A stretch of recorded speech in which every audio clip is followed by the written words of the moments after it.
तो हेलो बच्चों, तो welcome to my YouTube channel. तो मैं हूं आपका साहिल भैया और आज की इस वीडियो में दोस्तों हम लोग केमिकल रिएक्शन एंड इक्वेशंस से रिलेटेड जितना भी दोस्तों आपका in text questions and textbook के एक्सरसाइजेस क्वेश्चंस हैं जो कि आपके एनसीईआरटी में अवेलेबल हैं, तो उनको पूरा आज हम लोग कवर करके डिस्कशन करने वाले हैं, उनका सारा आंसर्स देखने वाले हैं। ठीक है, और क्वेश्चंस को भी पूरे अच्छे तरीके से कवर करते हुए समझते हुए पूरा आंसर्स को आज क्लियर कर लेंगे ताकि ये चैप्टर तुम्हारा 100% क्लियर हो जाए, क्रिस्टल क्लियर हो जाए, कहीं से भी तुम गुंजाइश नहीं रहे 1% भी कि तुम गलती करके आओ। ठीक है, इस चैप्टर से रिलेटेड जितने भी क्वेश्चंस हैं जो कि तुम्हारे एक्सरसाइजेस के साथ साथ इन टेक्स्ट, मतलब जो तुम टॉपिक पढ़ रहे हो एनसीईआरटी के अंदर, उससे अराइजेस हुए क्वेश्चंस जो कि इन टेक्स्ट क्वेश्चन में रहते हैं, दो चार पेज अगर तुम पढ़ लिए तो उसके बाद क्वेश्चंस आते हैं, तो उनको भी सारा हम लोग आज देखेंगे कि तुमने क्या कॉन्सेप्ट को समझा, क्या कॉन्सेप्ट को एप्लीकेबल कर पा रहे हो कि नहीं। हर चीज को करते हुए हम लोग पूरा क्रिस्टल क्लियर समझेंगे। ठीक है, तो चलते हैं हम लोग, लेकिन उससे पहले जाके तुरंत चैनल को सब्सक्राइब करो यार, साहिल भैया को सपोर्ट दिखाओ और साहिल भैया को मोटिवेटेड रखो प्लीज, और अपने दोस्तों के बीच जाके शेयर करो एंड स्कूल्स ग्रुप्स में शेयर करो। ठीक है, प्लीज सपोर्ट दिखाओ, साहिल भैया को मोटिवेटेड रखो, तभी गुड कंटेंट हमेशा मैं रेगुलर ला पाऊंगा तुम लोगों के लिए। प्लीज सपोर्ट करो। ठीक है, तो चलते हैं हम लोग अब डायरेक्ट हमारा जो भी क्वेश्चंस हैं, पहले पेज नंबर 6 तुम्हारे एनसीईआरटी का जो चैप्टर 1 का है। ठीक है, केमिकल रिएक्शंस एंड इक्वेशंस, तो पहले उसका देख लेते हैं कि तुम्हारा क्या कह रहा है। ठीक है, तो देखो पहला क्वेश्चन क्या कह रहा है कि why should magnesium ribbon be cleaned before burning in air. ठीक है, क्वेश्चन तुम्हारा ये आ रहा है कि क्यों मैग्नीशियम रिबर को क्लीन किया जाता है। ठीक है, जब भी जलाना उसको रहता है in the presence of air में, जब उसको जलाना रहता है मैग्नीशियम रिबन को, तो उसको क्यों क्लीन किया जाता है, क्यों साफ किया जाता है बाबू। तो यहाँ पे मैंने 2 आंसर्स को प्रोवाइड करके रखा है, तुमको जो अच्छा लगे। 2 मार्क्स का क्वेश्चन या 1 मार्क्स में तुमको ये क्वेश्चन आ रहे हैं तो तुम छोटा वाला लिख सकते हो एकदम, या फिर तुम अगर मेन फैक्ट तुम लिखना चाहते हो 2 मार्क्स का क्वेश्चन है तो ऊपर वाला लिखना। ठीक है, दोनों मैंने प्रोवाइड कर दिया, दोनों को तुम अंडरस्टैंड करके मिक्सअप करके भी लिख सकते हो। ठीक है, कोई दिक्कत का बात नहीं है। पहला में तुम्हें यही कह रहा है कि जब हम मैग्नीशियम रिबन को, ठीक है, जब साफ करते हैं, क्यों साफ करते हैं। ठीक है, तो एक्चुअली होता ये है ना तुम्हारा दोस्तों कि जब तुम मैग्नीशियम रिबन को जाते हो जलाने के लिए, तो उससे पहले एक तुम देखोगे कि मैग्नीशियम रिबन के जो ऊपर का सरफेस है, ठीक है, वो कोटेड हो जाता है तुम्हारा मैग्नीशियम कार्बोनेट। यहाँ पे 2 तुम्हारा टर्म है, इसको याद रखना, magnesium carbonate and magnesium oxide. ठीक है, मैग्नीशियम ऑक्साइड, तो ये जो तुम्हारा मैग्नीशियम कार्बोनेट और मैग्नीशियम ऑक्साइड का जो लेयर है उसका फॉर्मेशन हो जाता है by slow action of moist air. ठीक है, जो तुम्हारा मॉइस्चर एयर में है उसके वजह से, उसके स्लो एक्शन की वजह से तुम्हारा मैग्नीशियम के रिबन में ये मतलब आ जाता है। ठीक है, फॉर्म हो जाता है। तो इस वजह से ना हम लोग जब भी बिफोर बर्निंग, जब उसको इन द एयर बर्निंग के लिए ले जाते हैं तो उससे पहले हम लोग उसको क्लीन करते हैं bye rubbing with A sand paper. एकदम याद रखना ये टर्म कि हम लोग सैंड पेपर का हेल्प लेकर के उसको जाते हैं, साफ करते हैं, फिर उसके पास जाकर के उसको जलाते हैं। ठीक है, ताकि उसका जो प्रोटेक्टिव लेयर, ठीक है, जो प्रोटेक्टिव लेयर, उसको देखो, ये जो मैग्नीशियम कार्बोनेट और मैग्नीशियम ऑक्साइड है, ये एक प्रोटेक्टिव लेयर फॉर्म हो जाता है। ठीक है, ताकि उस प्रोटेक्टिव लेयर को रिमूव कर सकें। ठीक है, ये जो ऑक्साइड्स का जो तुम्हारा प्रोटेक्टिव लेयर का फॉर्मेशन हो गया, इसको तुम रिमूव करके तब उसको जलाने ले जाते हो। ठीक है, ताकि जो तुम्हारा प्योर मैग्नीशियम मेटल है उसको तुम जला सको। ठीक है, वही चीज तुम्हारा सेकंड आंसर में भी है कि हम लोग इसलिए इसको क्लीन करते हैं so that unwanted impurities as a protective layer, जो तुम्हारा अनवांटेड इंप्यूरिटीज है जो ऊपर में आ जा रहा है, ठीक है, सरफेस पे आ जा रहा है मैग्नीशियम रिबन के, उसको हटाने के लिए जो तुमको साफ करना पड़ता है before burning in the air. ठीक है, ताकि तुम्हारा प्योर मैग्नीशियम मेटल जल सके। ठीक है, तो समझ आ गया होगा, एकदम याद हो जाना चाहिए क्यों हम लोग मैग्नीशियम रिबन को साफ करते हैं बिफोर बर्निंग। ठीक है, इन द एयर, तो एकदम याद रहना चाहिए। ठीक है, कि भैया ने जो बताया एकदम कंसेप्ट क्लियर रहना चाहिए। ठीक है, एकदम याद हो गया होगा, एकदम भरोसा कर रहे हैं, एकदम याद हो जाना चाहिए। ठीक है बाबू, चलो सेकंड नंबर क्वेश्चन देखते हैं। सेकंड नंबर क्वेश्चन में कुछ नहीं है, बैलेंस करना है इक्वेशन को। ठीक है, मैंने ऑलरेडी मेन ट्रिक एकदम 30 सेकंड के अंदर चुटकी बजा करके, ठीक है, चुटकी बजा करके तुम पूरा कोई भी इक्वेशन दे दे। ठीक है, 30 सेकंड से 45 सेकंड के अंदर तुम कोई भी इक्वेशन दे दे, कम्प्लेक्स दे दे, चाहे तुमको नॉर्मल दे दे तो नॉर्मल तो तुम देख के ऐसे ही हिट एंड ट्रायल लगा के बना दोगे, कम्प्लेक्स दे दे तो तुम तुरंत कोफिशिएंट मेथड जो मैंने बताया है दोस्तों, अभी तक नहीं देखा है तो जाके तुरंत चेकआउट करो, डिस्क्रिप्शन में लिंक दिया हुआ है, और चैनल पे भी जाकर विजिट करो, हर चीज प्रोवाइडेड मिलेगा। ठीक है, तुम्हारे काम का ही दोस्तों मैं वीडियो अपलोड करता हूँ। ठीक है, ऐसा कुछ इधर उधर का कोई बात नहीं है, एकदम डायरेक्ट फैक्ट जो तुम्हें चाहिए, बोर्ड में 95% लाना है, एकदम साइल वे पे भरोसा रखो। एसएसटी के लिए तो मैं पूरा एकदम तत्पर हूँ और तुम्हारे साथ साथ साइंस मैथ्स भी तुम्हारे लिए कंटेंट लाते रहूंगा। ठीक है, तो देखो ये जो तुम्हारा है, ठीक है, बैलेंस करने का इक्वेशंस जो रिएक्शंस है, ठीक है, इसको बैलेंस करना है। ठीक है, तो ये जो रिएक्शंस को बैलेंस करने का 2 तुमको मैंने मेथड बताया है। जो इक्वेशन, जो रिएक्शन एकदम इजी है, तुम उसको हिट एंड ट्रायल लगा करके देख के बना लो। ठीक है, आरएचएस एलएचएस में तुमको सिर्फ मैच करना है कि किसके एलिमेंट्स का एटम कितना दिया हुआ है, उसके अनुसार तुमको वहां पे हिट एंड ट्रायल लगा देना है। ठीक है, समझ में आ गया। और कोफिशिएंट मेथड में भी तुमको यही करना रहता है, बस वहां पे ना तुमको कोफिशिएंट लगाना रहता है ABCD। ठीक है, तो ABCD का तुमको वहां पे काम करना पड़ेगा। तो बहुत ईजी है, वहाँ पे ABCD लगा के इक्वेशन बना के हम लोग करते हैं। जाके देख लो यार एक बार वीडियो, एक एग्जांपल देख लोगे तुम्हारा क्लियर हो जाएगा, ठीक है। तो कोई दिक्कत नहीं, फिर भी हम यहाँ पे समझा रहे हैं। देखो H2 + Cl2 है, ठीक है। तो H2 + Cl2 जब तुम्हारा रिएक्ट करेगा बाबू, ठीक है, एक सेकंड तुम्हारे लिए हम बाबू कलर चेंज कर ले रहे हैं पहले। देखो H2 + Cl2 जब रिएक्ट किया तो HCl बनाया, ठीक है, HCl बनाया, लेकिन इसको बैलेंस कैसे करेंगे भैया बताइए, क्योंकि रिएक्टेंट में तो हाइड्रोजन 2 है, क्लोरीन भी 2 है। तो एकदम दिमाग हिट एंड ट्रायल लग गया यहाँ पे कि भाई हमको तब प्रोडक्ट में भी 2 लगाना होगा। जैसे 2 लगा दिए तो हाइड्रोजन भी प्रोडक्ट में 2 हो गया, क्लोरीन भी प्रोडक्ट में 2 हो गया, बस तुम्हारा बैलेंस हो गया, सीधी सी बात है। यहाँ पे देखो तुम्हारा आंसर गिवन है, आंसर मैंने दे के रखा है। अब यहाँ पे देखो BaCl2 है, फिर उसके बाद तुम्हारा BaCl2 और Al2SO4 का थ्राइस, मतलब barium chloride plus aluminium sulphate, ठीक है। सेकंड तुम्हारा है, तो ये जब रिएक्ट किया तो BaSO4 मतलब barium sulphate and aluminium chloride को बनाया, ठीक है। तो बहुत ईजी है ये भी। तो इसको कैसे करेंगे, इसमें भी तुम्हारा हिट एंड ट्रायल लग जाएगा। देखो जो इक्वेशन में तुम्हारा हिट एंड ट्रायल लग रहा है बाबू, उसको लगाने में एकदम कतराना नहीं है, क्योंकि हिट एंड ट्रायल तो 10-15 सेकंड में लग जाएगा, ठीक है, कोई दिक्कत का बात ही नहीं रहता है। लेकिन हाँ एकदम ध्यान रखना है कि काउंट करने टाइम, ठीक है, ऐसा नहीं कि कुछ भी काउंट कर दिए तो दिक्कत ही हो जाएगा, ठीक है, एकदम ध्यान रखना है। BaSO4 + AlCl3, इसको कैसे करेंगे बैलेंस भैया बताइए, अब पूछ रहे होगे तुम। तो देखो कुछ नहीं करना है, एकदम देखो Ba इधर कितना है, Ba इधर 1 है, चलो इधर भी Ba 1 है फिलहाल के लिए। Cl2 इधर कितना है, 2 है, चलो Cl2 इधर 3 है, लेकिन तो 2 के लिए 1 करना पड़ेगा और, लेकिन अभी रुक जाओ, अभी कुछ तुमको नहीं करना है, ठीक है। अभी देखते हैं कैसे सब कुछ तुम्हारा बैलेंस होगा। एक चीज देखो SO4 इधर कितना है, SO4 इधर 3 है, लेकिन इधर SO4 कितना है, इधर SO4 सिर्फ तुम्हारा 1 है। तो इसके लिए तुमको क्या करना होगा, इसके लिए तुमको यहाँ पे 3 लगाना पड़ेगा। 3 लगाओगे तब ना तुम्हारा इधर भी SO4 रिएक्टेंट में 3 है, तुम्हारा प्रोडक्ट में भी 3 हो गया। 3 लगा दिया तुमने, जैसे ही तुमने 3 लगाया, ठीक है, जैसे ही तुमने बाबू 3 लगाया तो तुम्हारा इधर तो ठीक है SO4 हो गया बैलेंस, लेकिन Ba तुम्हारा 3 हो गया, तो Ba हो गया 3, तो तुमको इधर भी 3 लगाना पड़ेगा, रिएक्टेंट में भी 3, तो 3 लगा दिए, ठीक है। आप बोलोगे भैया चलो चलिए Ba भी हो गया, SO4 भी हो गया, और चलिए अब बचता है Cl2।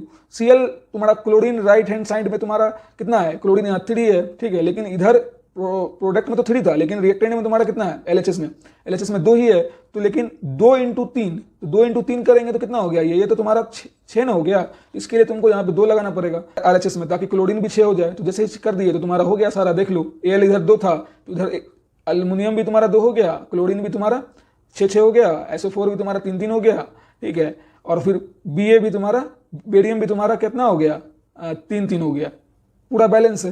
तो देखो बहुत इजी है, तुम यहाँ पे हिट एंड ट्रायल लगा दिए, एकदम हम तुमको समझा रहे हैं इसलिए 1 मिनट लग गया, लेकिन तुमको करने में मात्र 20-25 सेकंड लगेगा, ठीक है, एकदम दिमाग से करोगे तो। चलो समझ आ गया।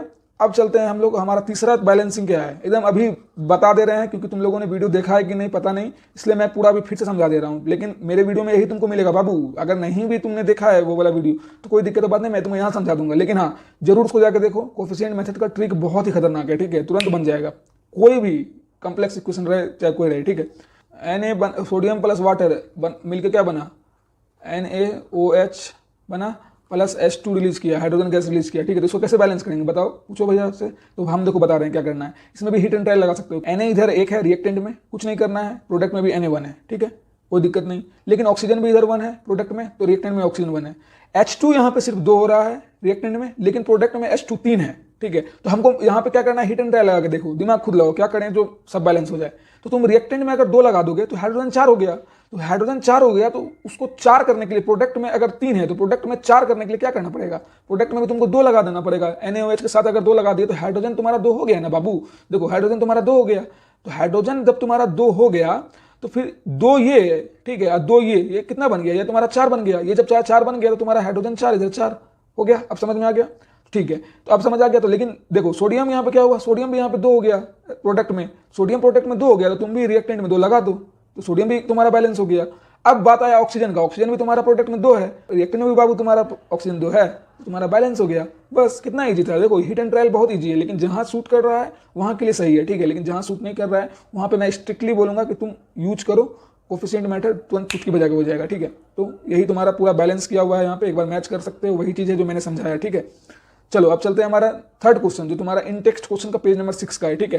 देखो right a balanced chemical equation with state symbol for the following reaction, ठीक है। यहाँ पे तुमको है ना बैलेंस्ड केमिकल इक्वेशंस को लिखना है। देखो तुमको बहुत प्रैक्टिस करवाया है, ठीक है, तुम्हारे एक्सरसाइजेस क्वेश्चन जो हैं एनसीईआरटी के इस चैप्टर के, उसमें भी तुमको बैलेंस करने का है बहुत सारा केमिकल रिएक्शंस को, तो बहुत ईजी है, ठीक है। एक बार बस जाके बाबू देख लो, रिक्वेस्ट है, 20 मिनट का वीडियो है, जाके देख लो। हीट एंड ट्रायल भी मैंने बताया है, अगर तुमको उसको आता है हीट एंड ट्रायल तो उसको मत देखना, लेकिन जो मैंने सुपर ट्रिक बताया है कोफिशिएंट मेथड वाला उसको जाके देख लो। उसको देखने के बाद तुमको हीट एंड ट्रायल भी लगाने का जरूरत नहीं पड़ेगा, ठीक है। अगर तुम उसको सीख गए 20 सेकंड में तुम कोई भी उड़ा दोगे चुटकी बजा के, ठीक है, गारंटी है, एकदम 100% वर्क करेगा, गारंटी है ABCD का 100% वर्क करेगा ABCD। चलो चलते हैं। पहला तुम्हारा क्या कह रहा है, solution of barium chloride and sodium sulphate in water react to give insoluble barium sulphate. देखो क्या हो रहा है ना कि तुम्हारा BaCl2 Na2SO4 से, मतलब बेरियम क्लोराइड सोडियम सल्फेट से वाटर में रिएक्ट किया तो क्या दिया, इनसॉल्युबल बेरियम। इनसॉल्युबल, सॉल्युबल नहीं है, याद रखना, सॉल्युबल नहीं हुआ है, इनसॉल्युबल है, ठीक है। इनसॉल्युबल है जो कि दिया तुमको इनसॉल्युबल बेरियम सल्फेट BaSO4 दिया, ठीक है, and the solution of sodium chloride NaCl दिया, ठीक है। तो इसको तुमको पूरा केमिकल रिएक्शंस को लिखना है, तुम लिख दिए BaCl2, तो ये भी लिखना है बाबू ब्रैकेट में कि एक्वस है कि सॉलिड है कि लिक्विड है। तुमको पूरा चैप्टर अगर तुम पढ़े हुए हो मेरा जो मैंने पढ़ाया था, तो कैसे सिंबॉलिकली तुमको मतलब रिप्रेजेंट करना रहता है किसी भी इक्वेशंस को, मैंने वहां पे हर चीज बता के रखा है। अगर नहीं देखा है तो जाके पूरे चैप्टर को अच्छे से पढ़ो, 50 मिनट का वो है वीडियो, उस लेक्चर को पूरा देख लो, तुम्हारा केमिकल इक्वेशंस एंड रिएक्शंस का जो चैप्टर है तुम्हारा एकदम चुटकी में क्लियर हो जाएगा, ठीक है।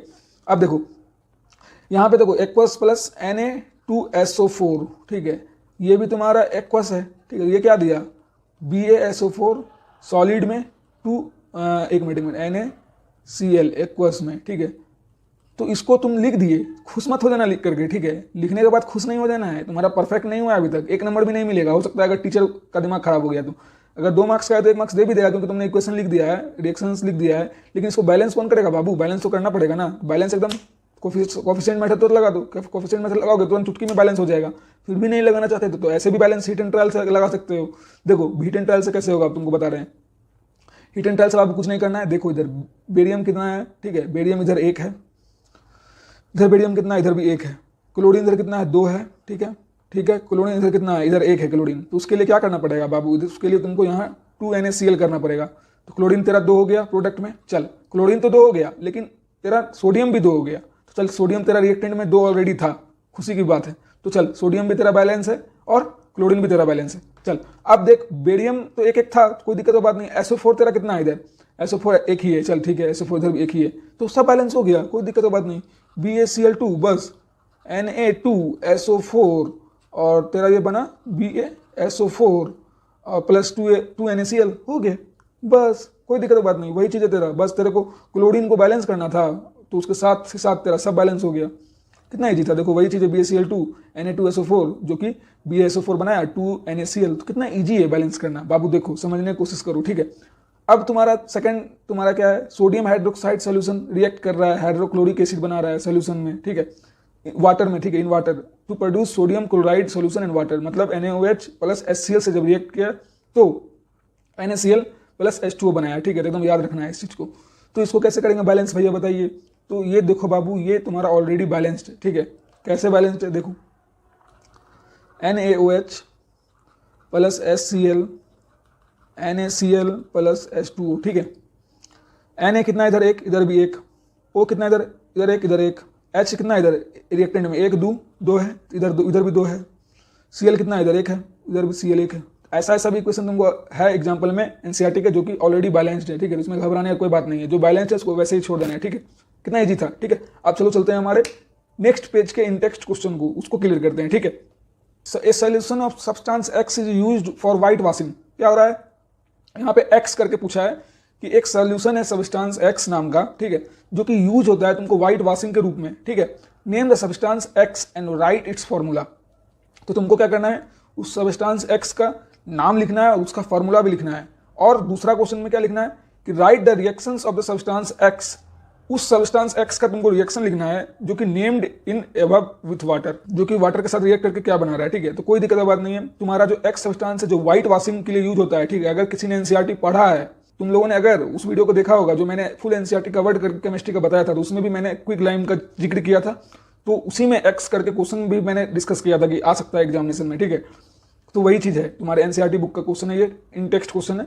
तो इसमें व्हाइट वॉशिंग के लिए यूज किया जाता है क्विक लाइम का। तो क्विक लाइम का फॉर्मूला तुमको पता होना चाहिए, मतलब कैल्शियम ऑक्साइड। तो कैल्शियम ऑक्साइड को तुम जब क्विक लाइम को H2O से रिएक्ट कराओगे तो CaOH का होल ट्वाइस मिलेगा, ठीक है, जिसको सार्क लाइम कहते हैं और कैल्शियम हाइड्रोक्साइड भी कहते हैं, ठीक है। तो बहुत ईजी था, एकदम याद रखना कि व्हाइट वाशन में CaO का यूज होता है एज ए क्विक लाइम, ठीक है, मतलब क्विक लाइम है एक्स जो सबस्टांस है तेरा सोल्यूशन है वो है क्विक लाइम, ठीक है, और उसका फॉर्मूला लिखना जरूरी है CaO, ठीक है। उसके बाद तुमको रिएक्ट कराना है H2O से वाटर से, तो क्या बना CaOH का होल ट्वाइस एक्वस में, क्योंकि सोल्यूशन है, याद रखना, ठीक है।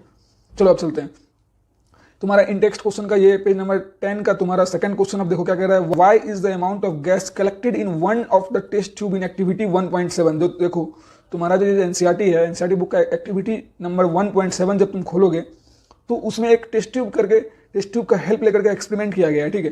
तो उस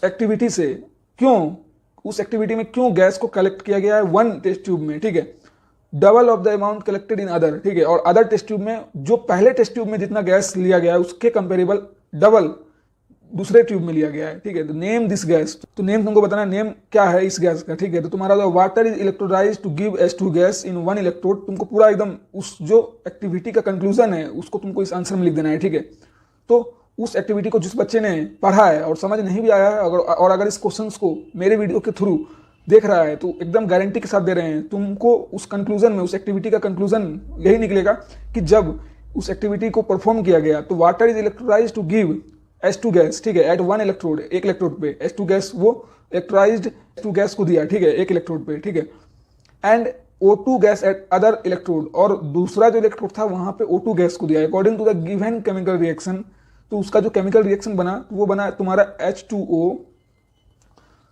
जो कि H2 प्लस O2 होता है। तो इसको बैलेंस कैसे करेंगे भैया बता दीजिए। तो वही चीज था बाबू, थोड़ी देर पहले तो बताए थे, दो इधर है रिएक्टेंट में हाइड्रोजन, प्रोडक्ट में तो हाइड्रोजन दो है ही, लेकिन ऑक्सीजन तुम्हारा दो चाहिए, तो इसके लिए तुमको इधर लगाना पड़ेगा रिएक्टेंट में। तो तुम्हारा लेकिन हाइड्रोजन हो गया फिर दो इधर साइड प्रोडक्ट में, लेकिन हाइड्रोजन तो तुम्हारा 4 हो गया रिएक्टेंट में, तो इस वजह से तुमको यहाँ भी 2 लगाना पड़ेगा। तो हो गया तुम्हारा ये पूरा बैलेंस्ड। तो बहुत ईजी है, बैलेंस्ड इक्वेशन लिखना सीखो, तभी तुमको परफेक्ट और एप्रोप्रिएट मार्क्स टीचर देगा, ठीक है।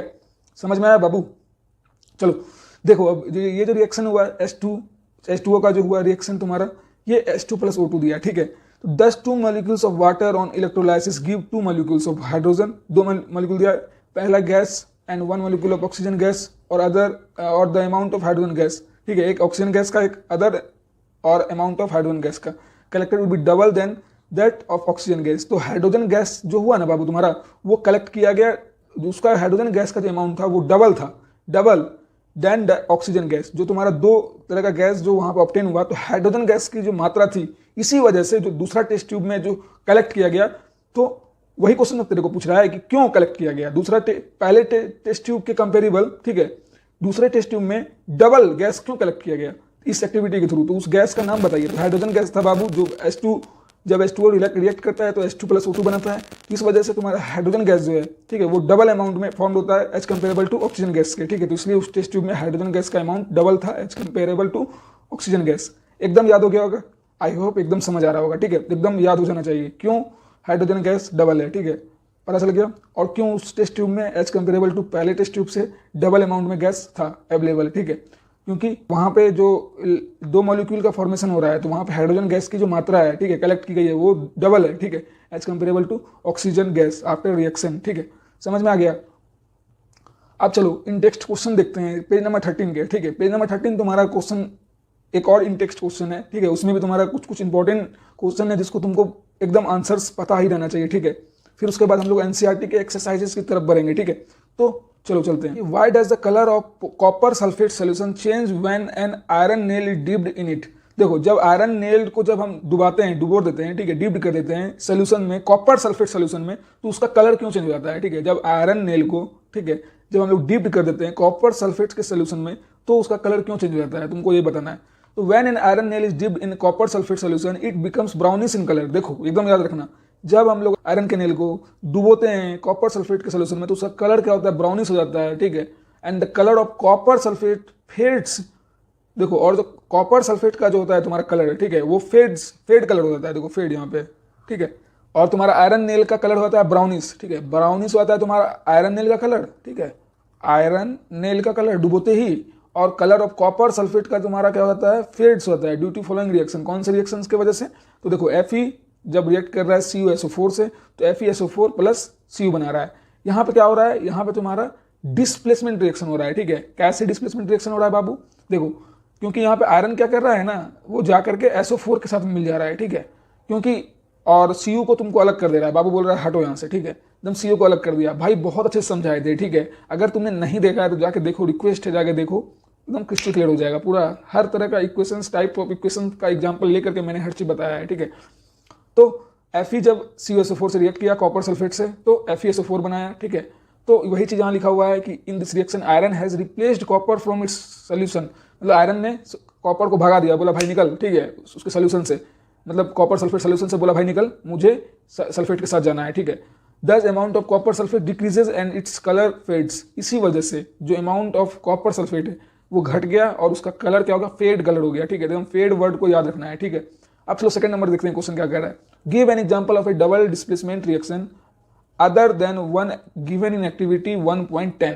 देखो 1.10 जो तुम्हारा चैप्टर है, मतलब 10वां नंबर जो एक्टिविटी है उसमें तुमको जो एग्जांपल दिया हुआ है डबल डिस्प्लेसमेंट रिएक्शन का, उसको छोड़ करके कोई अनदर एग्जांपल देना है और बताना है कि डबल डिस्प्लेसमेंट रिएक्शन कैसे परफॉर्म कर रहा है, ठीक है। देखो मैंने क्या एग्जांपल लिया है कि when a solution of hydrochloric acid is added to solution of lead nitrate a white precipitate of lead chloride is formed, ठीक है। मतलब जब PbNO3 का होल ट्वाइस एक्वस में, क्योंकि सॉल्यूशन है, प्लस 2HCl, यहाँ पे देखो 2 क्यों लगा हुआ है, क्योंकि इसको बैलेंस किया गया है, ठीक है। जब HCl से रिएक्ट कर रहा है तो PbCl2 बना रहा है, ठीक है, प्लस HNO3, ठीक है। यहाँ पे डबल डिस्प्लेसमेंट रिएक्शन हो रहा है, मतलब तुम्हारा रिएक्टेंट का दोनों मॉलिक्यूल जो तुम्हारा है, मतलब एक PbNO3 का होल ट्वाइस और एक HCl का, ठीक है, ये दोनों जो रिएक्टेंट में है बाबू, ये दोनों डिस्प्लेस हो रहा है। मतलब Pb ने Cl के साथ बना लिया और NO3 H के साथ चला गया, समझ में आया, यही चीज हुआ। डबल डिस्प्लेसमेंट में यही होता है, दोनों चला जाता है। और डिस्प्लेसमेंट में क्या होता है, किसी एक को भगा करके वो जगह ले लेता है, ठीक है, समझ में आया। डबल डिस्प्लेसमेंट दोनों जा रहा है, डिस्प्लेसमेंट में सिर्फ एक जाकर के उसको भगा करके अलग कर दे रहा है और खुद जाके अटैच हो जा रहा है, ठीक है। अब देखो किस वजह से, Pb++ ion form lead nitrate combine with 2Cl- ion, ठीक है, from hydrochloric acid and A precipitate of lead chloride is form, ठीक है। Thus, there is an exchange of ion between the two reactants, that is lead nitrate and hydrochloric acid, ठीक है, and thus this reaction is double displacement reaction, ठीक है। समझ में आया तुमको, वही चीज जो हमें बताए एक्सप्लेन करके लिखा हुआ है, एक बार उसको रीड आउट करो, जो मैंने बोला वही चीज लिखा हुआ है, ठीक है, बता दिया मैंने हर चीज। अब देखो क्वेश्चन क्या कह रहा है तेरा, आइडेंटिफाई द, तीसरा नंबर क्वेश्चन है कि आइडेंटिफाई करो सब्सटेंस को, कि इसमें से जो तुम्हारा दो दिया हुआ एग्जाम्पल, इसमें से कौन, ठीक है, इसमें से कौन सब्सटेंस रिड्यूस हो रहा है इस फॉलोइंग रिएक्शंस में, ठीक है, कौन ऑक्सीडाइज हो रहा है और कौन रिड्यूस हो रहा है, तुमको ये बताना है, ठीक, बहुत ईजी है।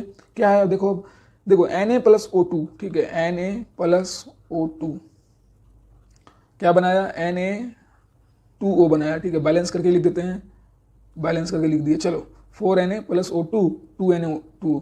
तो देखो ऑक्सीडाइज इसमें क्या हो रहा है, ऑक्सीडाइज इसमें सोडियम हो रहा है, ठीक है, ये तुम्हारा ऑक्सीडाइज हो रहा है। ऑक्सीडेशन रिडक्शन पूरा मैंने बताया हुआ है बाबू कि किसमें गेन होता है किसमें लॉस होता है, तुम बहुत अच्छे से क्लियर मैंने करके रखा है कॉन्सेप्ट, एकदम ध्यान में रखना, ठीक है। ऑक्सीडेशन रिएक्शन में कोई भी कंफ्यूजन नहीं होना चाहिए, ठीक है। पहला में तुम्हारा Na तुम्हारा क्या हो रहा था, ऑक्सीडाइज हो रहा था, और O2 तुम्हारा क्या हो रहा था, रिड्यूस हो रहा था, O2 तुम्हारा रिड्यूस हो रहा था, ठीक है।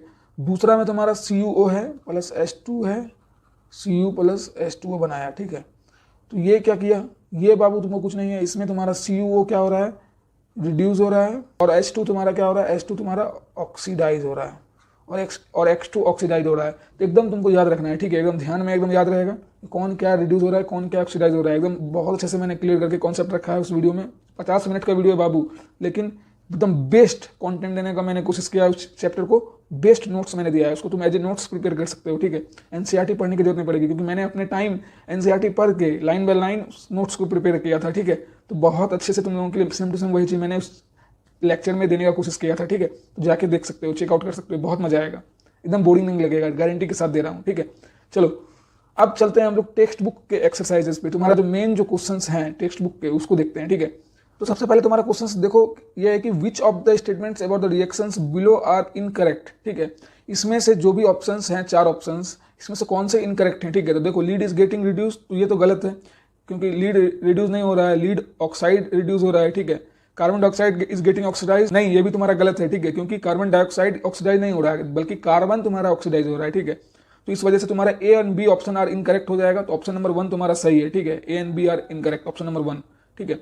अब देखो सेकंड नंबर तुम्हारा भी एमसीक्यू है, क्या कह रहा है, Fe2O3 A+2Al Al2O3 plus 2Fe बनाएगा। तो अब जो ये जो रिएक्शन है ये किस रिएक्शंस का एग्जाम्पल है? देखो ध्यान से देखो क्या हो रहा है, क्या हो क्या रहा है, ध्यान से देखो। ये हो रहा है कि Fe2O3 क्या कर रहा है, डिस्प्लेस कर रहा है और Fe को अलग कर दे रहा है। देखो यहाँ पे एक चीज ध्यान देना, डिस्प्लेसमेंट में क्या होगा, एक अकेला रह जाएगा, एकदम ध्यान रखना। तो Fe को अकेला कर दिया, ठीक है, और क्या किया, Fe को अकेला करके ये AlO3 के पास चला गया, ठीक है। Al2 जो ये था तुम्हारा, ये तुम्हारा चला गया O3 के पास। तो ये क्या होगा, डिस्प्लेसमेंट रिएक्शन का तुम्हारा एग्जांपल है। एकदम ध्यान में रखने का ट्रिक है बाबू ये सब, ठीक है। वो बोल रहा है कि भाई तुम बहुत देर से रह लिए थे, अब तुम वहां से डिस्प्लेस होकर के निकलो, ठीक है, हमको आना है, तो इस वजह से डिस्प्लेस कर देता है। इसमें ये सब चीज तरीका है याद रखने का, ठीक है बाबू, मेथड है। तो अब देखो क्वेश्चन नंबर 3 तुम्हारा क्या कर रहा है, what happens when dilute hydrochloric acid is added to iron filing, ठीक है। जब क्या होगा आखिर जब हम लोग डाइल्यूट हाइड्रोक्लोरिक एसिड को, ठीक है, ऐड कर देंगे आयरन फिलिंग में, ठीक है। तो क्या होगा, तो क्या होगा कि hydrogen gas and iron chloride are produce. तो ये बात तो सही है, हाइड्रोजन गैस, ठीक है, H2 और आयरन क्लोराइड ये तुम्हारा मतलब प्रोड्यूस होगा, ऑप्टेन हमको मिलेगा। Chlorine gas and iron oxide hydroxide produce होगा, नहीं होगा। नो रिएक्शन टेक प्लेस, ऐसा तो कुछ होने वाला नहीं है बाबू, क्योंकि रिएक्शन तो वहाँ टेक प्लेस होना ही है, क्योंकि हम लोग हाइड्रोक्लोरिक को डायरेक्ट मिला रहे हैं, डाइल्यूट हाइड्रोक्लोरिक को मिला रहे हैं बाबू तुम्हारा आयरन फिलिंग में, तो वहाँ तो रिएक्शन टेक प्लेस होंगे ही। तो रिएक्शन टेक प्लेस होने के बाद तो iron salt and water produce हुआ क्या, नहीं बाबू, आयरन साल्ट और वाटर प्रोड्यूस नहीं हो रहा है। Hydrogen gas and iron chloride जो कि है वो प्रोड्यूस हो रहा है, ठीक है, एकदम याद रखना है। H2 एंड FeCl2 तुम्हारा यहाँ पे प्रोड्यूस हो रहा है, एकदम ध्यान रखना, ठीक है। अब चलो चलते हैं हमारा क्वेश्चन नंबर 4 पे, ठीक है। क्वेश्चन नंबर 4 कह रहा है तुम्हारा what is balanced chemical equation, ठीक है। तो हम लोग बैलेंस इक्वेशन इतना पर है, ठीक है, कैसे बैलेंस करना है, क्या करना है, क्या नहीं करना है, तो उसी से रिलेटेड तुमको एक थ्योरी क्वेश्चन है ये, ठीक है। टीचर लोग तुम्हारे पीरियडिक टेस्ट में भी ये क्वेश्चन डाल सकते हैं एकदम गारंटी के साथ, तो इसको याद रखना है पूरा, एकदम एक्सप्लेन करके आंसर्स को इजी लैंग्वेज में मैंने लिखा है कि और क्यों हमें केमिकल इक्वेशंस को बैलेंस करना रहता है, क्यों। वो जो तुम्हारे एनसीईआरटी में हिट एंड ट्रायल मेथड दे करके जो इतना लंबा चौड़ा बता के रखा है, उसका एकदम शॉर्ट करके मैंने बता के रखा है कि हम लोग इसलिए करते हैं the number of atom of each element on both sided. जो तुम्हारा रिएक्टेंट और प्रोडक्ट में जो भी एलिमेंट है, बोथ साइड मतलब क्या है, LHS, left hand side is your reactant side and right hand side is your product side. समझ में आ रहा है ना। तो जो तुम्हारा दोनों साइड है LHS and RHS, reactant and product, तो इस दोनों साइड के जो भी एलिमेंट्स हैं उनके एटम्स इक्वल होने चाहिए, तभी तुम उसको एप्रोप्रिएट रिएक्शंस के साथ कह सकते हो कि भाई हाँ ये रिएक्शंस मैंने किया है तो ये सही है, ठीक है, और तुम्हें टीचर मार्क्स देंगे तब, ठीक है, और टीचर खुश हो जाएंगे कि बउआ मेरा रिएक्शंस को बैलेंस भी कर रहा है, ठीक है। तो इसलिए दोनों साइड में तुम्हारा जब तुम मैच कर आउट करोगे, देखो it is a type of method in which we can match the both side of elements atoms are equal, ठीक है। तो हम लोग वहाँ पे एक तरह का मेथड है, ये बैलेंस्ड करना एक क्या है, एक तरह का मेथड ही है ना। चाहे तुम वहाँ पे हिट एंड ट्रायल लगाओ इजी इक्वेशन में, चाहे तुम ट्रिक लगाओ जो साहिल भैया ने दिया है, ठीक है, तो कोई दिक्कत की बात नहीं है, एकदम परफेक्ट है, ठीक है। A balance equation satisfies mass balance as well as charge balance, एकदम याद रखना। ये होता है ना कि जो बैलेंस्ड इक्वेशन होता है वो सेटिस्फाइज करता है मास बैलेंस को भी और चार्ज बैलेंस को भी। एकदम मास बैलेंस एंड चार्ज बैलेंस जो टर्म है एकदम याद रहना चाहिए बाबू, तुमको एकदम याद रहना चाहिए, mass balance and charge balance. अब देखो the chemical equations must be balanced with respect to mass because matter can neither be created nor be destroyed. ये जो तुम्हारा बाबू स्टेटमेंट है कि मैटर ना ही क्रिएट किया जा सकता है ना ही डिस्ट्रॉय किया जा सकता है, ठीक है। तो इसी वजह से जो केमिकल इक्वेशन से मस्ट भी बैलेंस होना चाहिए with respect to their mass. हम लोग जो उसको बैलेंस करते हैं तो उसके मास को ही ना वैरी करवा के मैंने मतलब बैलेंस करते हैं कि भाई इधर अगर 2 है तो उधर 2 लगा दिए, इधर अगर 2 कम है तो उधर 2 लगा के उधर मैनेज कर दिए। तो भाई ये जो सब चीज़ करते हैं तो मास ही को ना हम लोग वैरी करवा करके अच्छे तरीके से बैलेंस करते हैं, ठीक है। तो with respect to their mass होना चाहिए, क्योंकि matter can not be destroyed, मतलब कैन नाइदर बी डिस्ट्रॉयड और नॉर बी क्रिएटेड। एकदम याद रहना चाहिए, ठीक है, ये सब चीज़। तो ये पूरा स्टेटमेंट एकदम याद हो गया कि मास बैलेंस और चार्ज बैलेंस को सेटिस्फाई करता है एक बैलेंस इक्वेशन, ठीक है, इसलिए हम लोग बैलेंस करते हैं। रीजन तुम्हारा ये हो जाएगा। और मैटर को हमेशा और केमिकल रिएक्शंस को, केमिकल इक्वेशंस को हमेशा बैलेंस इसलिए करना रहता है विथ रिस्पेक्ट टू मास, क्योंकि वो नाइदर बी क्रिएटेड है और नॉट बी डिस्ट्रॉयड है, ठीक है। The equation must be balance with respect to charge. देखो दोनों से रिलेटेड मैंने लिख के रखा है कि तुमको एज ए मास क्यों करना चाहिए, क्योंकि matter can neither be created nor be destroyed. और विथ रिस्पेक्ट टू चार्ज के हिसाब से कैसे होगा बाबू, because the electron lost by atom to form cations are equal to the electron gained by the other atom to form anions.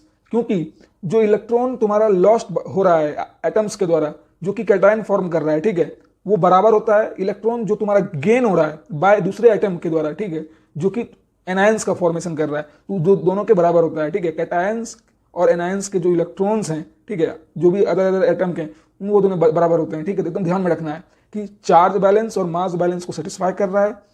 Charge balance को इसलिए कर रहा है क्योंकि electron lost by atoms to form cation are equal to the electrons gained by the other atom which form anions, ठीक है। और mass balance इसलिए क्योंकि मास बैलेंस में matter neither be created not be destroyed, ठीक है। इसलिए हम लोग बैलेंस्ड करते हैं कोई भी इक्वेशंस को, ठीक है। समझ में आ गया? एकदम समझ आना चाहिए बाबू, आ गया होगा समझ, आई होप, ठीक है। याद हो गया होगा, समझ नहीं, याद हो जाना चाहिए, ठीक है। अब देखो क्वेश्चन नंबर 5 तुम्हारा क्या कह रहा है। क्वेश्चन नंबर 5 बाबू कह रहा है कि translate the following statement into chemical equations and balance them. कहे ना तुमको कि बैलेंस करने के लिए बहुत मतलब प्रैक्टिस करवाया है एनसीईआरटी, लेकिन एनसीईआरटी में जितना बैलेंस करने के लिए केमिकल रिएक्शंस गिवन है, ठीक है, और केमिकल इक्वेशंस हैं, उनसे बाहर एग्जामिनेशन में तुम्हारा कोई भी क्वेश्चंस नहीं आने वाला है, मेरा गारंटी है, ठीक है। घोड़ के पी जाओ, जितना भी तुम्हारा रिएक्शंस हैं, इक्वेशंस हैं, उनको कैसे केमिकल फॉर्मूला से क्रिएट करके लिखना है, मैं डिमांड करोगे कमेंट बॉक्स में मैसेज फेंक के मारो, कमेंट बॉक्स में कमेंट करो कि तुम्हें चाहिए कि how to make chemical formula, कोई भी, तो मैं तुरंत उसके लिए वीडियो भी क्रिएट कर दूंगा, तुम लोगों के लिए वीडियो ला दूंगा, लेकिन कमेंट करो, ठीक है। लेकिन अगर बैलेंस करना तुमको नहीं आता है तो तुरंत उस वीडियो को जाकर देखो, कोई भी इक्वेशंस को तुम चुटकी बजाकर बैलेंस कर दोगे, ठीक है। तो वही चीज़ कह रहा है यहाँ पे कि ये स्टेटमेंट दिया हुआ है, इसको कन्वर्ट करो, ट्रांसलेट कर दो, जैसे हम लोग करते हैं ना इंग्लिश टू हिंदी ट्रांसलेट, तो उसी तरह तुमको इस स्टेटमेंट को, इंग्लिश जो स्टेटमेंट दिया हुआ है कि hydrogen gas combines with nitrogen to form ammonia. तो देखो फॉर्म एमोनिया मतलब प्रोडक्ट बनाया है एमोनिया, NH3 बनाया है, एकदम अमोनिया का क्या होता है फॉर्मूला, NH3 होता है। तो ये सब चीज़ कैसे हो रहा है, अगर जानना है तो तुम कमेंट कर सकते हो, मैं उसके लिए वीडियो ला दूंगा, ठीक है। केमिकल फॉर्मूला, कोई भी केमिकल फॉर्मूला को कैसे तुरंत चुटकी बजा क्रिएट करना है, ठीक है, तो एकदम तुरंत ला दूंगा, बहुत ईजी है, ठीक है। लेकिन तुम लोग का डिमांड रहेगा तभी ना मैं ला पाऊंगा, तो एकदम मोटिवेट रखो साहिल भैया को, ठीक है। देखो अब क्या कर रहा है, हाइड्रोजन गैस कंबाइन कर रहा है नाइट्रोजन से, तो अमोनिया आ रहा है, तो मतलब H2 + N2, ठीक है। तो NH3 बनाया, ठीक है, पहले तुम्हारा हो गया, उसको बैलेंस करना था, बैलेंस तुरंत कर दिए तुम, बैलेंस मैं सिखा चुका हूँ, ठीक है। अब देखो सेकंड क्या कर रहा है, hydrogen sulphide gas burn in air two gives water and sulphide dioxide. तो देखो गिव्स के बाद जो तुम्हारा वाटर एंड सल्फाइड डाइऑक्साइड है, ये तुम्हारा प्रोडक्ट है, लेकिन उसके पहले क्या है, तुम्हारा रिएक्टेंट है कि हाइड्रोजन सल्फाइड मतलब H2S, ठीक है, H2S O2 से मतलब रिएक्ट किया, O2 से क्यों हो रहा है, क्योंकि एयर में क्या ऑक्सीजन है, तो उससे जब तुम बर्न कर रहे हो तुम्हारा एयर में, तो वो क्या गिव कर रहा है, दे रहा है तुमको वाटर, H2O दे रहा है विथ SO2 सल्फर डाइऑक्साइड के साइड, ठीक है। तो वही H2S जब O2 से रिएक्ट कर रहा है तो SO2 + H2O दे रहा है, ठीक है, सल्फर डाइऑक्साइड और वाटर, ठीक है। तीसरा नंबर क्या कर रहा है, barium chloride react with aluminium sulphate to give aluminium chloride and a precipitate of barium sulphate, ठीक है। तो गिव के बाद जो तुम्हारा फिर से वो प्रोडक्ट है, उससे पहले वाला जितना भी रिएक्टेंट है, तो बेरियम क्लोराइड मतलब BaCl2 रिएक्ट कर रहा है अल्मोनियम सल्फेट से, मतलब Al2SO4 का थ्राइस, ठीक है, एल्यूमिनियम सल्फेट है इसलिए Al2SO4 का थ्राइस होगा, Al2SO4 का थ्राइस होगा, ठीक है। रिएक्ट करके क्या बनाया, AlCl बनाया और फिर BaSO4 बनाया, कितना ईजी था। तो ध्यान रखना है, जहां पे तुम्हारा सोल्यूशन है वहां पे क्वेश्चन लगाओगे, जहां पे जिस फेज में है वहां पे सिंबॉलिकली कैसे रिप्रेजेंट करना है, हर चीज मैंने बता के रखा है बाबू। अगर लेक्चर देखते हुए आ रहे हो जिनको कोई प्रॉब्लम नहीं होने वाला है, ठीक है। अब देखो डी नंबर तुम्हारा है, potassium metal react with water to give potassium hydroxide and hydrogen gas, ठीक है। तो यहाँ पे क्या हुआ, पोटासियम मेटल मतलब K, ठीक है, पोटासियम का तुमको K से डिनोट करते हो, वाटर से रिएक्ट कर रहा है, ठीक है, H2O से, तो KOH बनाया, पोटासियम हाइड्रोक्साइड बनाया और H2 गैस बनाया। तो ये जो KOH है ये तुम्हारा बेसिक सोल्यूशन है, ठीक है। तो ये जो बेसिक सोल्यूशन है एक्वस है, तो इस वजह से KOH और हाइड्रोजन बनाया। जब पोटासियम रिएक्ट किया वाटर से तो KOH और हाइड्रोजन गैस बनाया, ठीक है। एकदम तुमको पता रहना चाहिए कैसे ट्रांसलेट करना रहता है कोई भी स्टेटमेंट को केमिकल फॉर्मूला में, बहुत ईजी है, ठीक है। अब देखो बैलेंस करवाएगा, एक क्वेश्चन और है बैलेंस करने के लिए, कैसे तुमको बैलेंस करना है, ठीक है। पहला है HNO3 CaOH का उल्टा ऐसे किया, तुम्हारा CnO3 का 2O बनाया तो H2O बनाया, तो बैलेंस होते जा रहा है, ठीक है। एकदम हिट एंड ट्रायल लगाओ, बैलेंस करते जाओ, ठीक है। सारा का आंसर मैंने प्रोवाइड कर रखा है, मैच करते जाना बैलेंस करते हुए। जाके तुरंत वीडियो देखो, 7 मिनट में तुम उस ट्रिक को देख सकते हो। मैंने 4 एग्जांपल करवाया है, 2 तुमको मैंने प्रैक्टिस में भी दिया था, ठीक है। तो तुम जाके करो उसको और तुरंत इसको बैलेंस करो, तुरंत बैलेंस हो जाएगा, गारंटी के साथ मैं दे रहा हूँ। आंसर प्रोवाइडेड है, इसको मैच कर लेना, ठीक है। HNO3 का है, NaOH है, NaCl है, BaCl2 है, ठीक है। जाके तुरंत करो, तुरंत इसको बैलेंस करो, ठीक है। 7 नंबर क्या कह रहा है, इसमें बैलेंस तुमको करना है इक्वेशन को, लेकिन देखो यहाँ पे तुमको केमिकल फॉर्मूला नहीं दिया, यहाँ पे तुमको लिख दिया इंग्लिश में पूरा, मतलब टर्मिनोलॉजी के साथ। अब तुमको इसको कन्वर्ट करना है केमिकल फॉर्मूला के साथ, रिएक्शंस को लिखना है, रिएक्शंस को लिखने के बाद तुमको फिर उसको बैलेंस करना है, ठीक है। कैल्शियम हाइड्रोक्साइड जैसे कि मान लो CaOH का तुम्हारा होल ट्वाइस क्या हुआ, रिएक्ट किया CO2 से, ठीक है। तो क्या बनाया, CaCO3 + H2O बना दिया। क्या दिक्कत था इसमें, कुछ नहीं, आराम से हो गया। ये बैलेंस है ऑलरेडी, तुम अगर देखो तो ठीक है, इसको भी तुरंत तुम कर लोगे बैलेंस, गारंटी के साथ एकदम श्योरिटी दे रहा हूँ। जाके तुरंत देखो, डिस्क्रिप्शन में लिंक दिया हुआ है, जाके उसको तुरंत चेकआउट करो, तुरंत इस इक्वेशन को सारा बैलेंस करो, ठीक है। तुम्हारे लिए ये होमवर्क है तुम्हारे लिए, ठीक है।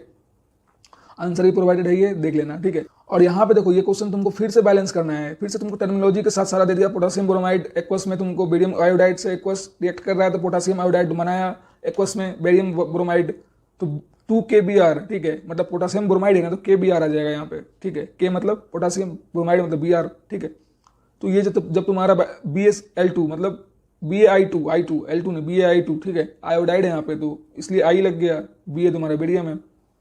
जब रिएक्ट किया तो Kl बनाया, ठीक है, Ki बनाया, Ki मतलब पोटेशियम आयोडाइड बनाया, और BaBr2 बनाया, ठीक है, मतलब बेरियम ब्रोमाइड, ठीक है। तो ये सब सारा चीज़ें पता रहना चाहिए, कैसे क्या बन रहा है, एकदम पता हो जाएगा अगर उस वीडियो को तुम देख के आए होगे तो, ठीक है।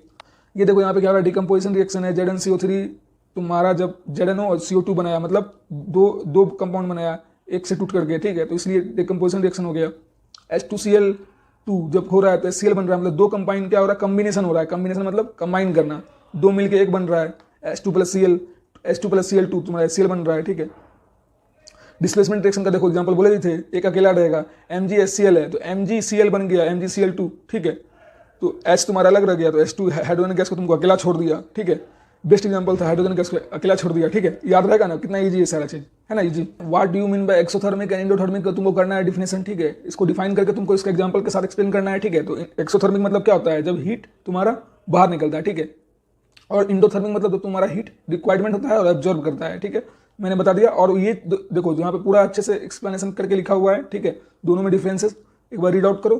और यहाँ पे भी लिखा हुआ है तुम्हारा examples, why is respiration considered as exothermic reaction. देखो अब आ गया तुम्हारा थ्योरेटिकल क्वेश्चन, ठीक है। तो थ्योरेटिकल क्वेश्चन में तुमको क्या करना है कि क्यों रिस्पिरेशन, ठीक है, कंसिडर किया जाता है एक्सोथर्मिक रिएक्शन में। तो इसका मेन रीजन क्या है कि for the sustenance of life we require energy, हम लोग को जीवन जीने के लिए एनर्जी का उपयोग करना जरूरी है, ठीक है, और हम लोग को आवश्यकता है। We obtain this energy from our food, और हमको ये एनर्जी मिलता है हमारे फूड से। In the process of digestion food molecules get converted into simpler substance such as glucose, ठीक है। ग्लूकोज में भी ये कन्वर्ट होता है, और the glucose combine with oxygen and provide energy to our body, जो कि एनर्जी हमें प्रोवाइड करता है, क्योंकि ग्लूकोज कंबाइन विद ऑक्सीजन के साथ कंबाइन रहता है, ठीक है। The whole process is known as respiration, इसको रिस्पिरेशन का प्रोसेस कहते हैं, ठीक है। As because energy release during this process of respiration, so it is considered as exothermic reaction. देखो कितना मतलब ईजी है, ठीक है। रिस्पिरेशन का जो प्रोसेस है उसको तुमको डिफाइन करके वहाँ पे ये चीज़ दर्शाना है कि जब रिस्पिरेशन लेते हैं, जब ये रिस्पिरेशन का प्रोसेस हो रहा होता है तो हीट तुम्हारा रिलीज होता है, ठीक है। एनर्जी तुम्हारा रिलीज होता है, हीट नहीं, एनर्जी तुम्हारा रिलीज होता है। तो इस वजह से जहाँ भी एनर्जी रिलीज हो तो वो एक्सोथर्मिक रिएक्शन है, ठीक है। जहाँ भी एनर्जी एब्जॉर्ब हो वहाँ एंडोथर्मिक रिएक्शन है, ठीक है। तो यहाँ पे एनर्जी रिलीज हो रहा है तो ये तुम्हारा एंडोथर्मिक नहीं होगा बल्कि एक्सोथर्मिक होगा, ठीक है। अब देखो, during digestion food is broken down into simpler substance, ठीक है। जो हम लोग का पाचन तंत्र का जो प्रक्रिया है डाइजेशन का, ठीक है, वो उस टाइम क्या होता है ना कि बहुत सारा सब्सटेंसेस ब्रोकन डाउन होता है, ठीक है, टूटते हैं बहुत सारे मॉलिक्यूल्स में, ठीक है, सिंपलर सब्सटेंस में टूटता है, ठीक है। Food like carbohydrate are further broken down to glucose, और जो फूड लाइक कार्बोहाइड्रेट हैं वो बाद में जाकर के फर्दर तुम्हारा ब्रोकन डाउन हो जाते हैं ग्लूकोज में। Glucose during respiration is oxidise with the liberation of energy. तो यही चीज़ यहाँ पे लिखा है कि क्या है, ग्लूकोज ड्यूरिंग रिस्पिरेशन क्या होता है, रिस्पिरेशन के टाइम ग्लूकोज तुम्हारा ऑक्सीडाइज हो जाता है with liberation of energy, energy को लिबरेट करते हुए, ठीक है। तो ये तुम्हारा ग्लूकोज का फॉर्मूला है। कैसे क्या हो रहा है, C6H12O6 + O2 रिएक्ट करके क्या बनाया, CO2 + 6H2O बनाया विथ एनर्जी, क्योंकि एनर्जी यहाँ पे रिलीज हो रहा है, ठीक है। तो ध्यान रखना, ठीक है, इसलिए इसको एक्सोथर्मिक कहते हैं। और इक्वेशन लिखना बिल्कुल नहीं भूलना बाबू, अगर ये क्वेश्चन पूछ दिया पीरियोडिक टेस्ट में या CBSE वालों ने भी घुमा के पूछा तो यहाँ पे जरूर तुमको इक्वेशन लिखना ही है, कंपलसरी है, ठीक है। अब देखो क्या कह रहा है कि why are decomposition reaction called opposite of combination reaction. तो क्यों कॉम्बिनेशन रिएक्शन को क्यों अपोजिट कहा जाता है डिकम्पोजिशन रिएक्शन का, ठीक है, क्यों अपोजिट कहा जाता है बताओ। In a decomposition reaction a single substance break down into 2 और more substance which is a combination reaction. देखो तुम्हारा डिकम्पोजिशन में क्या हो रहा है ना कि सिंगल सब्सटेंस तुम्हारा ब्रेक डाउन हो रहा है 2 या 2 से अधिक सब्सटेंसेस में तुम्हारा हो रहा है डिकम्पोजिशन रिएक्शन में ये चीज। लेकिन as while comparing with combination reaction 2 और more substances react to produce 1 substance, मतलब कॉम्बिनेशन में क्या हो रहा है 2 या 2 से अधिक सब्सटेंसेस साथ आकर के एक सब्सटेंस का फॉर्मेशन कर रहे हैं, तो इस वजह से इसको अपोजिट करते हैं। तुम भी खुद सोच के देखो, हाँ तो अपोजिट ही है ना भाई, वाइस वर्सा ही है ना, तो इस वाइस वर्सा मतलब अपोजिट, ठीक है। तो देखो एग्जांपल ऑफ डिकम्पोजिशन रिएक्शन तुम्हारा क्या होगा, NH4Cl जो कि देखो डिकम्पोजिशन में तुमको ये बोले ना तुरंत क्या हो रहा है, क्या हो रहा है, एक सब्सटेंस टूट के दो या दो से अधिक बना रहा है। NH4Cl तुम्हारा HCl प्लस NH3 बनाया, ठीक है, और कॉम्बिनेशन में तुम्हारा दो सब्सटेंस मिल करके एक बनाया, मतलब वही चीज उसका अपोजिट HCl प्लस NH3 को अगर जोड़ दिया तो NH4Cl बना दिया। कितना ईजी है, वही सब्सटेंस का अपोजिट, तो वही अपोजिट इसी वजह से एग्जाम्पल के साथ तुमको प्रूव करना था। कितना ईजी था, देखो मजा आ गया ना। अब चलो हम चलते हैं नेक्स्ट स्लाइड पे। देखो अब कह रहा है कि write one equation each for decomposition reaction where energy is supplied in form of heat, light or electricity. सारी चीज पढ़ाए हुए हैं, thermal conductivity, thermal decomposition reaction, हर चीज पढ़ाए हुए हैं, ठीक है। तो हीट से रिलेटेड, लाइट से रिलेटेड, इलेक्ट्रिसिटी से रिलेटेड तुमको यहाँ पे इक्वेशन बनाना है, ठीक है। एक एक इक्वेशन लिखना है डिकम्पोजिशन रिएक्शन का, जिसमें कि हीट का इन्वॉल्वमेंट हो, हीट के प्रेजेंस में हो रहा हो, लाइट के प्रेजेंस में हो रहा हो और इलेक्ट्रिसिटी के प्रेजेंस में हो रहा हो। तो देखो हीट में क्या होगा, CaCO3 को जब तुम हीट, ठीक है, डेल्टा भी लगा सकते हो, ठीक है, यहाँ पे हीट या फिर डेल्टा, और CaO प्लस CO2, ठीक है, जब हुआ तो तुम CaCO3 को जब हीट में, इन प्रेजेंस ऑफ हीट में तुम तोड़े, ठीक है, तो CaO प्लस CO2 बना, ठीक है। और जब तुम लाइट में AgCl को तोड़ोगे, यहाँ पे जरूरी लिखना है, ठीक है बाबू, याद रखना, ये एरो के ऊपर लिखना जरूरी है हीट और लाइट, क्योंकि इन प्रेजेंस ऑफ, यही चीज दर्शाता है कि तुम इन प्रेजेंस ऑफ लाइट कर रहे हो या फिर इन प्रेजेंस ऑफ हीट कर रहे हो या फिर इन प्रेजेंस ऑफ इलेक्ट्रिसिटी कर रहे हो, ठीक है। तो देखो अब क्या कर रहा है, 2H2O जो तुम्हारा है, ये तुम्हारा क्या किया, 2H2 प्लस O2 में बना दिया, ठीक है। तो ये जो बनाया बाबू गैस ही है ये दोनों, ठीक है, याद रखना, हाइड्रोजन गैस, ऑक्सीजन गैस दोनों लिबरेट किया। तो ये चीज इलेक्ट्रिसिटी में किया, इलेक्ट्रिसिटी याद रखना। तो एसिडुलेटेड है, ये जो H2O है यहाँ पे एसिडुलेटेड मतलब एसिड से रिलेटेड है, ठीक है। तो H2O जो तुम्हारा है ये रिएक्ट करके जो तोड़ा, तो H2 प्लस O2 दोनों में टूटा, तो इलेक्ट्रिक के in the presence of electric, तो इसको तुम ऊपर जरूर यहाँ पे इलेक्ट्रिक लिखना, हर एरो के ऊपर जिसके प्रेजेंस में जो हो रहा है उसको लिखना अनिवार्य है, ठीक है। अगर जानते हो तो जरूर लिखो, ठीक है। तो यही तुम्हारा हो गया हीट, लाइट और इलेक्ट्रिसिटी का एग्जाम्पल, एकदम याद रख लेना, ठीक है। और बैलेंस करना सिखा ही दिए, कितना ईजी है, हीट एंड ट्रायल भी लगा के सारा को बैलेंस कर सकते हो, सारा हीट एंड ट्रायल से तुम्हारा बैलेंस हो रहा है। देखो what is the difference between the displacement and double displacement reaction. देखो अब डिस्प्लेसमेंट और डबल डिस्प्लेसमेंट से तुमको डिफरेंस बता दिया, डिफरेंस बताओ भाई, मतलब डिस्टिंग्विश करो, दोनों के बीच का अंतर बताओ। अभी कॉम्बिनेशन एंड डिकम्पोजिशन के बारे में तेरे से पूछा था कि उसके बीच क्या डिफरेंसेस है या फिर उसको अपोजिट क्यों बोला जाता है, घुमा फिरा के मतलब बात एक ही है, ठीक है। तो उसी तरह तुमको यहाँ डिस्प्लेसमेंट का बात पूछा है कि डबल डिस्प्लेसमेंट से कैसे ये डिफर है, कैसे ये मतलब अलग है, ठीक है। तो डिस्प्लेसमेंट में क्या होता है, reaction in which element displaces another element from a substance, ठीक है। मतलब डिस्प्लेसमेंट क्या कर रहा है, एक एलिमेंट को डिस्प्लेस करके अनदर सब्सटेंस बना रहा है, ठीक है। और in this reaction more active element displaces less active element, एकदम ये चीज लिखना अनिवार्य है, कंपलसरी है कि डिस्प्लेसमेंट रिएक्शन में मोर रिएक्टिव एलिमेंट जो है, ठीक है, वही डिस्प्लेस कर पाता है लेस रिएक्टिव एलिमेंट को और भगा देता है। अरे तुम कमजोर रहोगे, तुम्हें को कोई तो मार के भगा ही देगा ना। सपोज करो, अभी एग्जाम्पल तुमसे ले रहे हैं, तुम्हारी गर्लफ्रेंड है, ठीक है, तुम उसके साथ जा रहे हो, तुम उसका बॉयफ्रेंड हो, लेकिन तुम कमजोर हो, ठीक है, कोई इसका फायदा उठा लेगा सपोज, ठीक है, कमजोर रहेगा, तुमको भगा देगा, तुम्हारी गर्लफ्रेंड को फंसा लेगा। अरे एज एग्जाम्पल बता रहे हैं, ऐसा होना नहीं चाहिए, किसी के साथ नहीं होना चाहिए, ठीक है, मजाक तेरे को समझाने के लिए मैंने ये एग्जाम्पल लिया। तो वही चीज़ है, यहाँ पे डिस्प्लेसमेंट रिएक्शन हो रहा है, ठीक है। और तुम ये चीज़ क्यों सुन रहे हो, तुम तो सिंगल है ना, चलो ये चीज़ मत, इस पर ध्यान मत दो, चलो मेन मुद्दा पे कि डिस्प्लेसमेंट हो रहा था, ठीक है। तो डिस्प्लेसमेंट जब हो रहा है तो ध्यान देना है तुमको कि एक एलिमेंट ने उसी एलिमेंट को डिस्प्लेस किया है जो कमजोर है सामने वाला, ठीक है। मतलब खुद के कंपेरेबल अगर मैं किसी को डिस्प्लेस कर रहा हूं तो सामने वाला कमजोर होना जरूरी है, तभी मैं डिस्प्लेस कर पाऊंगा ना। नहीं तो गया भाई उसके पास, वो हमी को 2-4 मुक्का मार दिया तो हमी को मतलब भगा दिया, तो वही बात होता है। अगर तुमको ताकतवर होना पड़ेगा, ठीक है, किसी सामने वाले को डिस्प्लेसमेंट करने के लिए, तो डिस्प्लेस करने के लिए सामने वाला को हमेशा तुम्हारा मजबूत होना पड़ेगा, मोर एक्टिव एलिमेंट होना पड़ेगा लेस एक्टिव एलिमेंट को डिस्प्लेसमेंट करने के लिए उसके सोल्यूशन से, ठीक है, फ्रॉम इट्स कंपाउंड, ठीक है, याद रखना। अब क्या कहा, displacement reaction is the one element displace another element from its compound and takes its place therein, ठीक है। वही चीज यहाँ का है, इन डिस्प्लेसमेंट रिएक्शन में तुम्हारा एक एलिमेंट डिस्प्लेस करता है अनदर एलिमेंट को from its compound and takes place therein, वही चीज लिखा है, ठीक है। एग्जांपल तुम्हारा है यहाँ पे Fe प्लस CuSO4 जो कि डिस्प्लेस करके FeSO4 प्लस Cu को अकेला कर दिया, ठीक है। Zn प्लस CuSO4 जो कि ZnSO4 मतलब Zn चला गया SO4 के साथ Cu को अकेला कर दिया फिर से, वही चीज यहाँ पे, क्योंकि Cu क्या है यहाँ पे लेस रिएक्टिव है, इसलिए यहाँ पे क्या हुआ तुम्हारा डाउन एरो है, बाबू देख लो डाउन एरो है, ठीक है, लेस एक्टिव का ये तुम्हारा सिंबल है, ठीक है, डाउन एरो से। डबल डिस्प्लेसमेंट रिएक्शन में क्या हो रहा है बाबू, अब देखो डबल डिस्प्लेसमेंट में हो रहा है कि the reaction in which the constituent atom of the reaction interchange by the decomposition of two reactant to produce new compound are called double displacement. मतलब इसमें दोनों पार्टिसिपेट कर रहे हैं। अगर देखो जैसे एग्जांपल में AgNO3 एक्वस में NaCl एक्वस तुम्हारा डिस्प्लेसमेंट डबल डिस्प्लेसमेंट करेगा तो फिर क्या होगा, AgCl बन जाएगा, ठीक है, AgCl के पास चला गया, ठीक है, और NO3 तुम्हारा Na का मतलब NaNO3 बन जाएगा, सोडियम नाइट्रेट बन जाएगा, ठीक है। तो इसलिए समझ में आया, BaCl2 है और Na2SO4 है तो क्या होगा तुम्हारा BaSO4 बन जाएगा और NaCl बन जाएगा, ठीक है। तो इसलिए तो कितना इजी है, तो इसलिए कहते हैं कि पूरा प्रैक्टिस तुमको थोड़ा रहना चाहिए। 10-20 एग्जाम्पल कर लोगे जो एनसीईआरटी में दिया हुआ है बाबू, तुम्हारा काम बन गया, ठीक है। क्वेश्चन नंबर 14 देखो क्या कह रहा है कि in the refining of silver the recovery of silver from silver nitrate solution involve displacement bye copper metal, ठीक है। Write down the reaction involve. देखो सिल्वर के रिफाइनिंग में जो रिकवरी होता है silver from silver nitrate solution से, ठीक है, जो कि इन्वॉल्व रहता है डिस्प्लेसमेंट बाय कॉपर मेटल, जो कॉपर मेटल के द्वारा इन्वॉल्व रहता है डिस्प्लेसमेंट के टाइम, तो उसको तुमको रिएक्शन के साथ बताना है कैसे इन्वॉल्व रह रहा है भाई।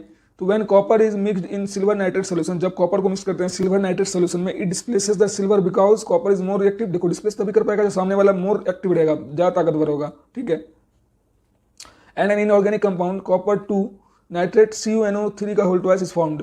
देखो Cu प्लस AgNO3, ठीक है, जो कि तुमको डिस्प्लेस करके क्या बना दिया, CuNO3 का होल ट्वाइस बन गया और Ag को अलग कर दिया, क्योंकि यहाँ पे Ag जो है तुम्हारा लेस एक्टिव था। समझ में आया बाबू, यहाँ पे डिस्प्लेसमेंट हो गया, समझ में आया बाबू, समझ में आया कि नहीं। What do you mean by precipitation reaction. Precipitation reaction के बारे में क्या जानते हो भाई, प्रिसिपिटेशन रिएक्शन तुमको एग्जाम में आने वाला है, एकदम गारंटी है, क्वेश्चंस आ रहे हैं इस टॉपिक से। तो प्रिसिपिटेशन रिएक्शन तुमको समझना होगा क्या है।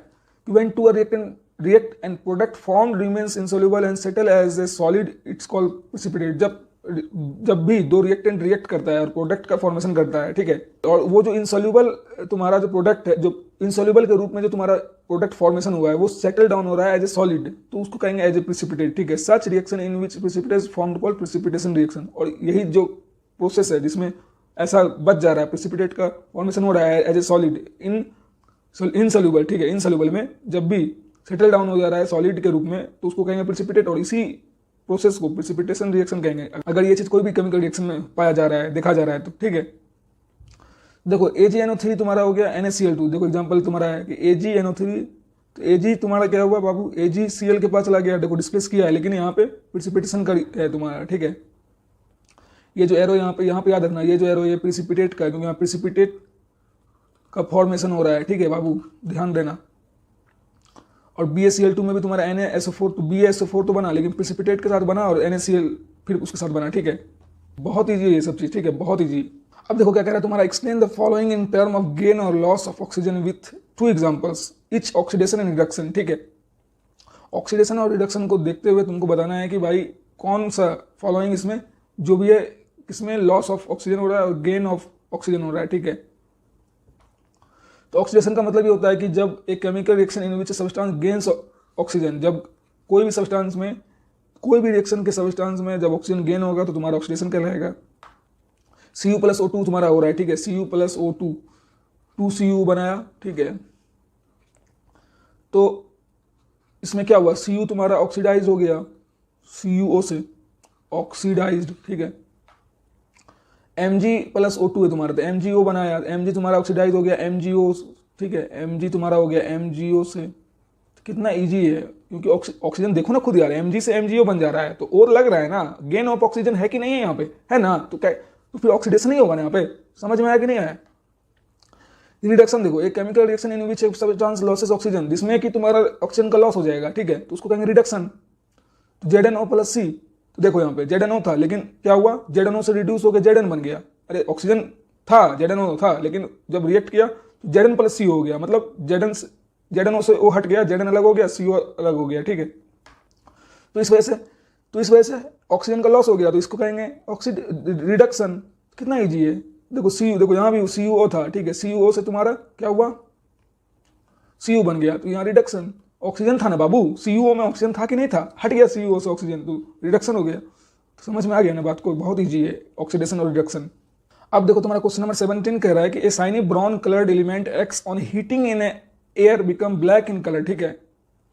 एक शाइनी ब्राउन कलर्ड का एलिमेंट है जो कि एक्स एलिमेंट, एक्स अभी नाम एक्स है, तुमसे पूछेगा कि भाई वो एक्स एलिमेंट है क्या, ठीक है, तुमको बताना पड़ेगा कि वो जो एक्स एलिमेंट है on heating in air, presence of air में जब उसको हीट कर रहे हैं तो बिकम काला हो जा रहा है, काला हो जा रहा है, ठीक है, उसका colour. Name the element x and black coloured compound formed, जब उसको ऑक्सीजन में रिएक्ट कर रहे हैं, मतलब हीट कर रहे हैं, ठीक है, तो वो काला हो जा रहा है। तो जो जो कंपाउंड काला जो निकला वो आखिर वो कंपाउंड भी क्या है और एक्स भी क्या है, एक्स एलिमेंट कौन सा है, तो एक्स तुम्हारा कॉपर है और एयर में उसको बर्न किया गया, मतलब Cu प्लस O2 हुआ, CuO बना, मतलब ब्लैक में, ठीक है, एकदम तुमको पता रहेगा CuO2। इसको बैलेंस कर दो, तुरंत ऑक्सीजन इधर रिएक्टेंट में 2 है, प्रोडक्ट में 1 है, तो इधर 2 लगा दो, तो कॉपर भी तुम्हारा प्रोडक्ट में 2 हो गया, तो रिएक्टेंट में 2 लगा दो, तुम्हारा हो गया बैलेंस, हो गया। यही चीज़ तुम्हारा था कि एक्स एलिमेंट तुम्हारा कॉपर है और कंपाउंड जो फॉर्म्ड हुआ तो वो Cu प्लस O2 था जो कि 2Cu बना, मतलब बैलेंस करने के बाद, ठीक है।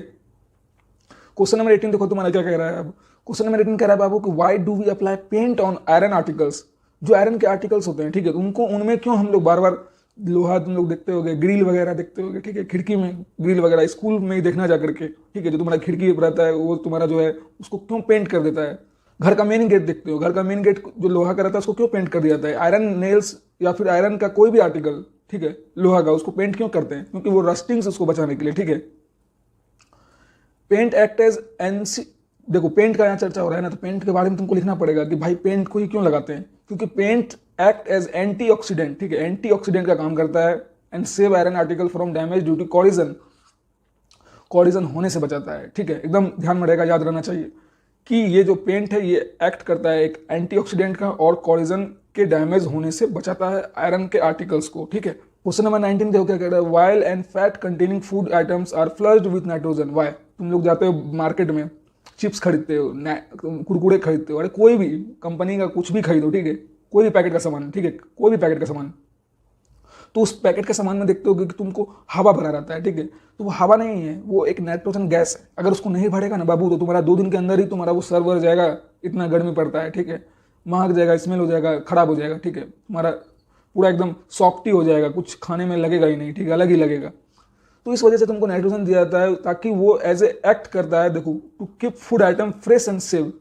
एंड ये तुम्हारा है ना नाइट्रोजन गैस, ये बहुत हेल्प करता है कोई भी पैकेट वाले सामान को fresh and save from oxidising effect of oxygen, क्योंकि देखो जैसे ही एयर के कांटेक्ट में आएगा, ठीक है, जैसे ही एयर के कांटेक्ट में आएगा वो फूड आइटम जो पैकेट के अंदर था वो तुरंत मेहाना स्टार्ट हो जाएगा, ठीक है, मतलब हम लोग मेहाना टर्म का यूज करते हैं, ठीक है, तो वो जो सॉफ्टी लेयर का जो फॉर्मेशन होने लगा और मज़ा नहीं आया खाने में, ठीक है, तो उसको कहेंगे हवा लग गया। हम लोग कहते हैं हवा लग गया, यार क्या हवा लगा हुआ पैकेट तुम दे रहे हो, दुकानदार को बोलते हैं।